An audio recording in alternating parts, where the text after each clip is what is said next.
You had the Canadian team coming in, and they were the first country that basically took the Sri Lankans on. You had a young team coming last about 2 weeks ago. What did they basically say? Ensure that Sri Lanka gets their human rights back into order. Their democracy must be in proper order.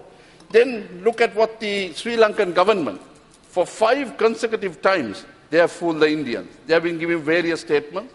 The last statement that came even about 3 months ago, when Mr. Krishna Kumar came into Sri Lanka, and basically he was given assurance that it will be a speedy solution that will be brought into the problem that is there. And at that particular moment, there was assurance that was given, a 13th Amendment plus approach that was given. We didn't know this till he gave a press statement. Honorable G.L. Pires, you were there. If it was wrong, you should have contradicted. And if it was right, please tell us as to what type of thing was given at that particular moment and that meeting. Because it was only you all were privy to these things. We knew that 13 plus was being given only through the press statement that was given by the External Minister of India. He's been the one who's basically giving information to us. Then look at the areas of where the United States of America, they basically brought a resolution which was defeated by 48 congressmen in the House of Congress. Now, at that particular moment, the Americans were with us. Then how have they changed against us? Look at the European Union. We lost the Labour GSP. We have lost almost up to about 70 billion rupees. A country that is starving for money, a country that is going begging to the IMF for money. Today you basically tell the European Union, we don't want your Labour GSP. And this is the ramification we are placed with today. IMF is supposed to give us $827 million. They only give $427 million. The rupee is devalued by almost 20%. Cost of living going up. And you have ministers saying that they can live on 2,500 rupees. These type of hilarious statements put the entire Sri Lanka into great jeopardy. So, Honourable Minister, don't think that me ape lokom prasne තමයි අපි හිතන්නේ පුංචි ලංකාව ලෝකේ තියෙන ලංකාව ඇතුලේ කියලා. මේ ලෝකේ ලංකාව ඇතුලේ තියාගෙන මේ වගේ හැසිරීමක් තිබුණා කටයුතු කිරීම නිසා තමයි එක ඇමතිවරයෙක් කියනවා අපි ඇමරිකාවේ භාණ්ඩ වර්ජනය කරන්න ඕනේ කියලා. මේ 130ක් එහාට එවනවා 100.0ක් මෙහාට එවනවා වර්ජනය කරන්න ඕනේ කියලා. අනිත් ඇමතිවරු කියනවා නැහැ අපිට ඕනේ නැහැ. දැන් ආර්ථික සංවර්ධන ඇමතිත් කියනවා අපිට සම්පූර්ණයෙන්ම පිටරට භාණ්ඩ මෙහාට ගෙන්න ඕනේ නැහැ කියලා. ඒ වගේ මේ වගේ ගමේ ඡන්දිය වගේ හැසිරෙන්න හදනවා. මේක ජාත්‍යන්තර හෙළුවෙන් නටලා ලංකාවට ඇවිල්ලා වීරයෝ වෙන්න හදන ගමනක් තමයි මේ කරගෙන යන්න තියෙන්නේ. මේක තමයි තියෙන ලොකුම ප්‍රශ්නය. Then look at the present one. We have 1.2 billion trade deficit that is there. Then the European Union is putting problems on the exports that are going out of Sri Lanka, and there's a looming problem on the exports that are there. Millennium goal.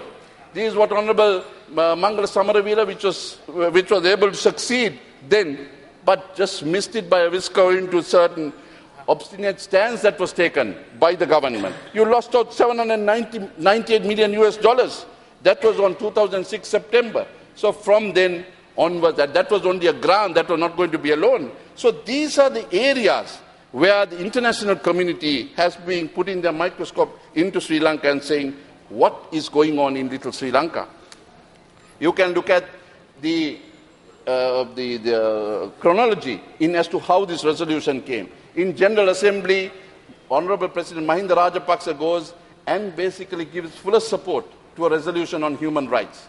Then 15 to 17th, joint statement given by you, Honorable G.L. Pires, in India. What did you say? We are waiting for the LLRC report to come in, and we will ensure that we implement that. That was the promise that was given. 30th March 2011, you basically have Mahinda Rajapaksa giving the same assurance to the Indian Prime Minister. 10th of September 2011, our ambassador in the in Human Rights Council, Tamara Karunanayake, basically says, let me quote that particular one, government's commitment to ensuring, after credibility of LLRC, it was established the democratically elected president government that is composed of personalities who are eminence and integrity are not in doubt. Its composition reflects the pluralistic nature of Sri Lanka and polity. It's well known for the rule of international law and domestic remedies must be first exhausted. So these are statements that was given by Tamara Karunanayake. Then on the 12th of September 2011, Mahinda Samarasinghe says that we will ensure the LLRC report will be implemented. Just give us a little more time. Then the Indian Prime Minister writes to the President again on the 24th of March 2012. In the process, he basically calls upon, now it is high time that the LLRC needs to be implemented. That was a starting point to this resolution that is being brought in. Then on the 22nd of February, once again, Tamara Karunanayake basically mentions that we are already implementing it. Just give us additional time. Then on the 27th of February, Mahinda Samanasinghe re-echoes the same thing. And then you have it contradicted by the Foreign Minister of this country, Professor G.L. Pires. Now, you have only 1 minute, Honourable Member. Yeah, 1 minute. Yes. Right. Thank you. The time is before me. Yeah, but you must be fair. You can't be sitting there and deciding what we basically been allocated 15 minutes. So then, now you basically have on one side, you basically brushed aside the Americans and said, we are not bothered about you. This was a request that was there about a month and a half ago. Now we see that you are ready to go to USA, speak to Hillary Clinton, the same person that you basically say are having double standards. Now, if it was bad then, how is it good now? Is it just because you have now a resolution before you, now you're going on your bended knees? This is the problem. You always say one to the international community, one in Sri Lanka, and as a result plays about with the ethnic issue that is there in Sri Lanka. That is why the United National Party has been having a very coherent, consistent policy. We believe that we have to have a national policy and have a national solution to this. That is why we said that the Norwegians shouldn't have co-sponsored this.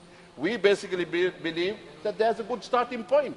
The 13th Amendment, Tissa Vitarna Committee, eminent panel report that is there, all these are good starting points. Then you have also had a unilateral discussion that was started by the TNA and the government. We give credibility to that. We don't know what has been spoken in that, but we appreciate that type of stance that has been taken and allow you all to go forward with it. Unlike when you all were in opposition, when we wanted to get a remedial action in Sri Lanka in 1987, what did you all do? You all set things on fire, you put the country into a mess, and you said that this country was sold out.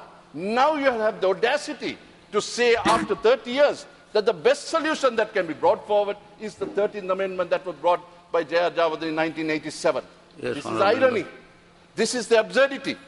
If at that particular time, when Jaya Jayawarden said this is too little too late, if everybody was together and we fought that situation, there wouldn't have been a necessity today to have a resolution against Sri Lanka and ensure Sri Lanka is put into a difficult situation. So you as a foreign minister, honourable minister, in these incompetent governments, must be able to tell Sri Lankans as to why you have allowed India to vote against us. You have to explain as to why the US brought a resolution against us, the first time that thing has been brought against this country, and to tell us how we are going to go forward to protect Mother Lanka. Because when you mess it up, it is we are there to protect this country.